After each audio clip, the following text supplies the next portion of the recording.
ಸ್ನೇಹಿತರೆ, ಈ ವಿಡಿಯೋದಲ್ಲಿ ನಿಮ್ಮ ಜೀವನವನ್ನೇ ಬದಲಿಸುವ ಸಾಲುಗಳು ಇರುತ್ತವೆ. ಆದ್ದರಿಂದ 2 ನಿಮಿಷ ಕಣ್ಣು ಮುಚ್ಚಿ ಸಮಾಧಾನದಿಂದ ಈ ವಿಡಿಯೋವನ್ನು ಕೇಳಿಸಿಕೊಳ್ಳಿ.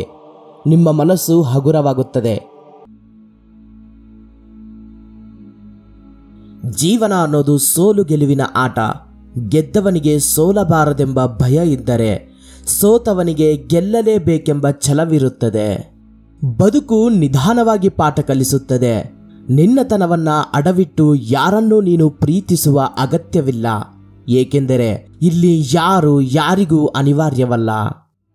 ನಡೆದು ಹೋಗಿದ್ದು, ಮರೆತು ಹೋಗಿದ್ದು, ಮುಗಿದು ಹೋಗಿದ್ದು, ಬಿಟ್ಟು ಹೋದವರು, ಮರೆತು ಹೋದವರನ್ನ ಮರೆತು ಬಿಡಿ. ಆದರೆ ಅವರಿಂದ ಕಲಿತ ಪಾಠವನ್ನ ಎಂದಿಗೂ ಮರೆಯಬೇಡಿ. ಜೀವನದಲ್ಲಿ ನೀವು ಮಾಡಿದ ತಪ್ಪುಗಳನ್ನು ದಾಟಿ ಮತ್ತೊಮ್ಮೆ ಬಲವಾಗಿ ನಿಲ್ಲಲು ಅದರಿಂದ ಚೇತರಿಸಿಕೊಳ್ಳಿ. ಸೋಲನ್ನು ನೆನಪಿನಲ್ಲಿ ಇಟ್ಟುಕೋ, ಯಶಸ್ಸಿಗಾಗಿ ಹೋರಾಡು. ನಾಳೆ ಎಂಬುವುದು ಸಾವು, ಇವತ್ತು ಎಂಬುದು ಬದುಕು, ಈಗ ಎನ್ನುವುದೇ ಸಾಧನೆ. ಇಷ್ಟೇ ಜೀವನ. 2 ದಿನ ಬದುಕಿ 3ನೇ ದಿನ ಸಾಯುವ ಈ ಜೀವನದಲ್ಲಿ ಆ ಜಾತಿ ಈ ಜಾತಿ ಅನ್ನೋ ಬದಲು ಎಲ್ಲರೂ ನಮ್ಮವರೇ ಎಂದು ಪ್ರೀತಿಯಿಂದ ನೋಡಿ. ಅದರಲ್ಲಿ ಸಿಗೋ ಸಂತೋಷವೇ ಬೇರೆ. ನೀವು ಎತ್ತರಕ್ಕೆ ಏರಿದಾಗ ಜನ ನಿಮ್ಮತ್ತ ಕಲ್ಲು ತೂರುತ್ತಾರೆ. ಹಾಗೆಂದು ನೀವು ಕೆಳಕ್ಕೆ ನೋಡುತ್ತಾ ನಿಲ್ಲಬೇಡಿ. ಬದಲಿಗೆ ಇನ್ನೂ ಎತ್ತರಕ್ಕೇರಿ. ಆಗ ಆ ಕಲ್ಲುಗಳು ನಿಮಗೆ ತಾಗುವುದೇ ಇಲ್ಲ. ಪದೇ ಪದೇ ಕಷ್ಟಗಳು ಬರುತ್ತಿವೆ ಅಂದರೆ ನಿನ್ನ ಹಣೆ ಬರಹ ಸರಿ ಇಲ್ಲ ಅಂತ ಅಲ್ಲ. ಮುಂದೆ ನಿನಗೋಸ್ಕರ ತುಂಬ ಒಳ್ಳೆಯ ದಿನಗಳು ಕಾಯುತ್ತಿವೆ ಎಂದರ್ಥ. ಪ್ರತಿಯೊಂದು ಕತ್ತಲೆ ಮನೆಗೂ ಬೆಳಕಿನ ದಾರಿಗಾಗಿ ಒಂದು ಕಿಟಕಿ ಇದ್ದೇ ಇರುತ್ತದೆ. ಅದೇ ರೀತಿ ನಮ್ಮ ಕಷ್ಟದ ಜೀವನದಲ್ಲೂ ಸುಖದ ದಾರಿಗಾಗಿ ಒಂದು ದಾರಿ ಇದ್ದೇ ಇರುತ್ತದೆ. ಯಾವತ್ತೂ ಕಾಯುತ್ತಾ ಯೋಚಿಸುತ್ತಾ ಕಾಲವನ್ನ ಕಳೆಯಬೇಡ. ಏಕೆಂದರೆ ಬದುಕು ಯೋಚನೆಗಿಂತಲೂ ವೇಗವಾಗಿ ಸಾಗುತ್ತಿರುತ್ತದೆ. ಕಷ್ಟ ಬಂದಾಗ ತನ್ನ ನೋವನ್ನ ಹಂಚಿಕೊಳ್ಳುವ ವ್ಯಕ್ತಿ ತನಗೆ ಖುಷಿಯಾದಾಗ ಸಿಹಿಯನ್ನ ಹಂಚಿಕೊಳ್ಳುವನೇ? ಸತ್ತಾಗ ಕಾರ್ಯ ನಾನು ನೆರವೇರಿಸುವೆ ಎಂದ ವ್ಯಕ್ತಿ ಬದುಕಿದ್ದಾಗ ನಾನು ಸಾಕುವೆ ಎಂದು ಬರುವವರೇ? ಇದೇ ಮಾನವನ ನಿಜವಾದ ಮುಖವಾಡ. ಯಾರ ಜೀವನದಲ್ಲಿ ಯಾರೂ ಆಗೋದಿಲ್ಲ. ಎಲ್ಲರೂ ಅವಶ್ಯಕತೆಗೆ ಅನುಗುಣವಾಗಿ ಬದುಕುತ್ತಾರೆ. ಬೆಲೆ ಇಲ್ಲದ ಜಾಗದಲ್ಲಿ ನೆಲೆಯಾಗಿ ನಿಲ್ಲಬೇಡ. ಸಾವಿಗೂ ನೋವಿಗೂ ಒಂದಕ್ಷರದ ವ್ಯತ್ಯಾಸ ಮಾತ್ರ. ಆದರೆ ಸಾವು ಒಂದೇ ಸಲ ಕೊಂದರೆ ನೋವು ಅನ್ನೋದು ಪ್ರತಿಕ್ಷಣ ಕೊಲ್ಲುತ್ತದೆ. ಬಾಲ್ಯದಲ್ಲಿ ಕತೆ ಕೇಳಿ ನಿದ್ದೆ ಬರುತ್ತಿತ್ತು.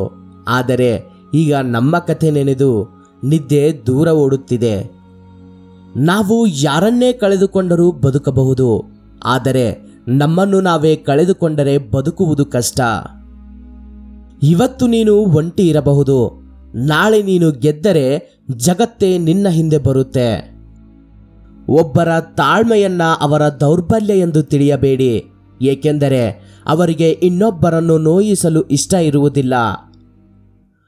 ಇಚ್ಛಿಸಿದ್ದು ಸಿಗಲಿಲ್ಲ ಅಂದರೆ ಅದರ ಉಪಯೋಗ ಇಲ್ಲ ಅಂತ ಅಂದುಕೊಂಡು ಸುಮ್ಮನೆ ಇರಬೇಕು. ಏಕೆಂದರೆ ಅದನ್ನು ಪಡೆಯುವ ಆತುರದಲ್ಲಿ ತುಂಬಾನೇ ಕಳೆದುಕೊಂಡು ಬಿಡ್ತೀವಿ. ಮುಳ್ಳಿನ ಮೇಲೆ ಆಪಾದನೆ ಹೇಗೆ ಮಾಡಲಿ? ನೋಡದೆ ಕಾಲಿಟ್ಟವನು ನಾನೇ ತಾನೆ. ಬೇರೆಯವರನ್ನ ಕೆಟ್ಟವರೆಂದು ಹೇಗೆ ಆಪಾದನೆ ಮಾಡಲಿ? ತಿಳಿಯದೆ ಅವರನ್ನು ನಂಬಿದ್ದು ನನ್ನ ತಪ್ಪು. ನಿಮ್ಮ ಬಗ್ಗೆ ಎಂದಿಗೂ ಯಾರಿಗೂ ವಿವರಿಸಬೇಡಿ. ಏಕೆಂದರೆ ನಿಮ್ಮನ್ನ ಇಷ್ಟಪಡುವ ವ್ಯಕ್ತಿಗೆ ಅದರ ಅಗತ್ಯವಿರುವುದಿಲ್ಲ ಮತ್ತು ನಿಮ್ಮನ್ನ ಇಷ್ಟಪಡದ ವ್ಯಕ್ತಿಯು ಅದನ್ನು ನಂಬುವುದಿಲ್ಲ. ಮೊದಲು ನಿಮ್ಮಿಷ್ಟದಂತೆ ನೀವು ಬದುಕಿ. ಮಾತನಾಡುವ ಮೊದಲು ಆಲಿಸಿ.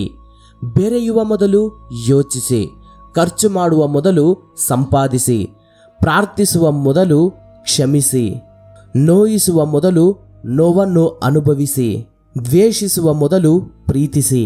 ಕೈ ಬಿಡುವ ಮೊದಲು ಮತ್ತೊಮ್ಮೆ ಪ್ರಯತ್ನಿಸಿ. ಸಾಯುವುದಕ್ಕಿಂತ ಮೊದಲು ಚೆನ್ನಾಗಿ ಬದುಕಿ ತೋರಿಸಿ.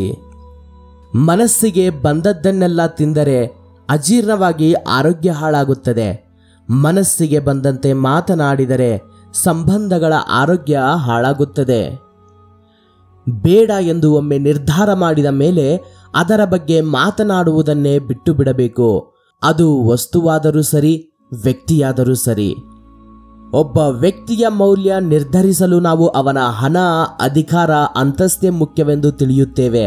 ಆದರೆ ನಿಜವಾಗಿ ಒಬ್ಬರ ಬಗ್ಗೆ ತಿಳಿಯುವುದು ಅವನ ಗುಣ, ವಿಶ್ವಾಸ ಮತ್ತು ನಡತೆಗಳಿಂದ.